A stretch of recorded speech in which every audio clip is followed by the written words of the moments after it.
Welcome to Let Me Fix This. Enjoy the video. Start by scanning the left and right lower cliffside for visual cues, moss trails, cracked stones, and faint glowing footprints. There are 3 hidden switches along the lower cliffside that unlock a mossy door.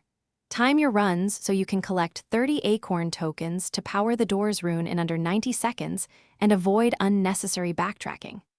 Approach the shimmering tree stump and press interact to reveal the secret path. The stump glows brighter when you have enough tokens, and the switches are set. Once you reach the mossy door area, find the 3 brass switches mounted near root clusters and flip them deliberately left, center, right to prevent the rune from resetting. Hitting them out of order triggers a short cooldown. Flip switches in this order: left, center, right to prevent the rune from resetting.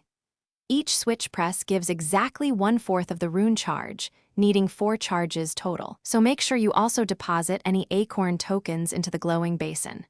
If you fail, wait 12 seconds for the rune to cool before retrying. With switches set and the rune fully powered, stand precisely on the central stone sigil and hold interact for 5 seconds. A circular gateway will hum open with blue embers before you.